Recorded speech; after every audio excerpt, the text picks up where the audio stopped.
We had a 54 Strat in our auction, and now we have a 57 Strat here at the Fellowship of Acoustics. This started its life as a two-tone sunburst, and it is a hardtail.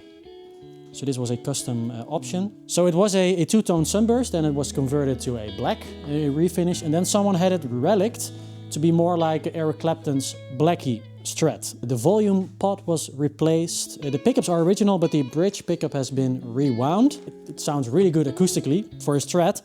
I'm really sure this will sound fantastic through an amp. So we're going to demo this one.